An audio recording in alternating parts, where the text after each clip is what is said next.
I first saw her on the plateau above the Valles Marineris research outpost, a solitary silhouette against the shimmering indigo dusk of Mars. From that distance, I thought she was one of our survey drones malfunctioning again, but then she moved, slow, deliberate, unquestionably organic. My helmet sensors struggled to identify her. No life form in the database matched. The atmosphere detectors insisted there was no oxygen in the position she occupied. And yet there she stood, unprotected, her slender form bathed in twilight, her hair drifting weightlessly like strands carried by a gentle tide. I should have called it in immediately.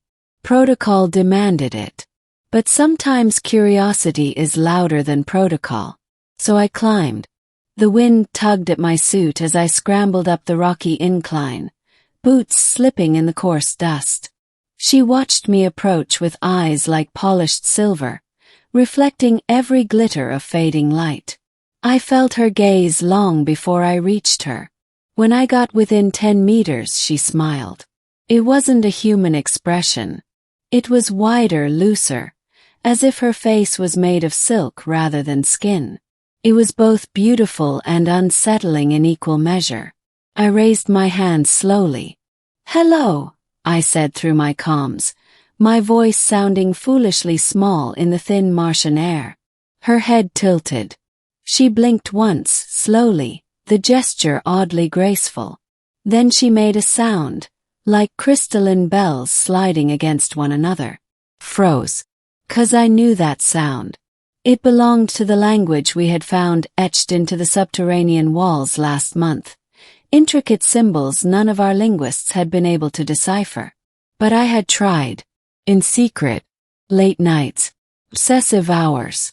Improvised algorithms. And I had formed what I hoped were primitive approximations of their syntax. So I tried something bold. "Shailon vrim tokor," I asked. My best attempt at "who are you?" For a moment nothing happened. Then she laughed. The sound was sharp, almost musical, but undeniably laughter. She covered her mouth with fingers too long to be human, shoulders trembling like she was hearing the funniest joke in the galaxy. My instinct said run. My curiosity said stay. Her laughter softened into something gentle, inquisitive. Then she spoke clearly, slowly, each word sliding like liquid silver. "You speak the tongue of rooted stars. Strangely. Little human, why do you twist it so?" Hearing a non-human voice articulate intelligible phrases was terrifying. Yet there was warmth in her tone too. Teasing, almost playful warmth. "I only studied fragments," I admitted. "I can tell." She stepped closer. "Your sounds are like broken glass. Pretty. Unexpected." I swallowed hard. "What are you? A traveler?" Her eyes glowed faintly as she looked past me toward the valley. "A watcher of buried memories. Cryptic but better than nothing. And why are you here? Mars is, well, it's dead. Mostly. Oh, little human." Her silvery pupils narrowed with something like amusement. "Mars is not dead. It is dreaming." Then she extended her hand. Her skin wasn't skin, more like energy braided into a shape. Subtle lines of bioluminescence curled across her arm like constellations shifting under the surface. "Walk with me," she said. And against all reason I did. We moved along the edge of the cliff, the Martian canyon yawning below. She walked effortlessly, barely disturbing the dust, while my suit's servos struggled to keep me balanced. After a minute she spoke again. "You found our writing. In the caverns beneath your settlement." He nodded. "It was part of an archaeological sweep. We didn't know anyone had been here before us." "You were not meant to find it yet," she said. "Those glyphs are not history. They are a message. A warning." My heart thumped against my chest plate. A warning about what? She stopped and turned toward me, her expression suddenly grave. About what sleeps beneath this world.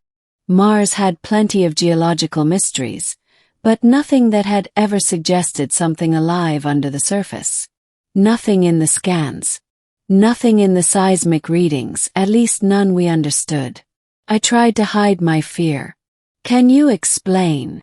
She raised her hand and snapped her fingers. A pulse of light shot into the canyon. The ground trembled, softly, but enough to send vibrations up my boots. Then the dust in the canyon rose, swirling into a towering holographic form. Creature, no, a colossus, took shape in the dust. It was all jagged limbs and impossible angles, like a sculpture forged from nightmares and obsidian. This, she said quietly, is the sleeper. I stepped back involuntarily. That thing is beneath Mars. In fragments, she corrected. Scattered. Buried after the war of my ancestors. A war your kind could not imagine. Entropy prickled down my spine.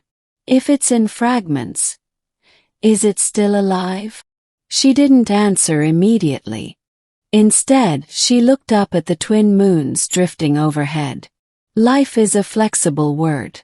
The sleeper does not need to be whole to be dangerous. Already it stirs. Already your digging and drilling have begun to wake the smallest pieces. I forced myself to breathe steadily. So what do you want from us? From me. She faced me again, and for the first time since I'd met her, she looked uncertain. I came to speak with one who touched the old language, one who might understand. And you did. She stepped closer until she was only a meter away. So I will make you an offer, human. My suit's alarms beeped, heart rate spike. What kind of offer? She reached out and placed her hand, light, warm, almost weightless, on my chest plate. You can help me stop the sleeper from waking. And if I refuse? She smiled sadly. Then your kind will continue digging. And eventually, something will answer. A cold wind swept across the ridge. The words were simple, but the implication felt like a knife. Why me? I whispered. I'm not a scientist. I'm not important. Her silver eyes softened. Because you spoke to me, she said. No one else would have tried. I didn't know whether to feel honored or terrified. What do I have to do? She gestured toward the canyon. There is a chamber deep beneath this valley. My people sealed it ages ago. Cannot open it alone. It requires a living mind tied to this era, one that belongs to Mars now. Your species has claimed this world with footsteps and intention. That makes you the key. So I go with you, I said slowly. And we lock this thing away forever? Or long enough, she said. Long enough that it forgets the dream of rising. I stared at the canyon's depths, imagining the monstrous shape of the sleeper shifting in the shadows. My voice shook. Okay. I'll help you. She inhaled, an unnecessary but strangely human gesture, as if relieved. Good, she whispered. Then take my hand. I hesitated only a moment before doing so. The world blinked. One moment we were on the plateau. The next we stood inside a cavern lined with the same ancient glyphs I had spent months researching. Except now, they pulsed with light as if acknowledging our arrival. A massive stone door loomed ahead, sealed with shifting sigils. This is it, she said. What do I do? Just speak, she said. In the old tongue. The words you learned. I swallowed, lifted my chin, and said the only phrase I had truly mastered. Vrimlan Torak. Let the gate remain closed. The cavern went silent. Then the sigils flared. Brilliant, blinding. The entire chamber shook with a deep, echoing thrum, as though the planet itself exhaled. When the light faded, the door was sealed, the symbols dormant. She let go of my hand. It is done, she said softly. I blinked at the sealed gate. That's it. It's over. For now, she said, her voice filled with both hope and weariness. You bought your species time. Maybe centuries. Maybe more. I exhaled shakily. And you? Yes. Will I ever see you again? She stepped back, her shape already becoming translucent around the edges. Perhaps, she said with a teasing smile. If you keep practicing our language. Preferably with fewer mistakes. Before I could reply, she dissolved into a cascade of silver particles that drifted into the cavern walls, vanishing like smoke. I was alone. But Mars felt different now. Not a dead world. A dreaming one. And somewhere below its surface, a sleeper turned in its fitful slumber, kept quiet for now by ancient seals and a few broken words spoken by a frightened human. I climbed back to the outpost as the first hints of dawn touched the horizon, unsure of what I would tell the others. Because who would believe me? Maybe no one. But I knew this. The alien woman had laughed when I spoke her language. And then she had made me an offer I never expected. An offer that might have saved us all.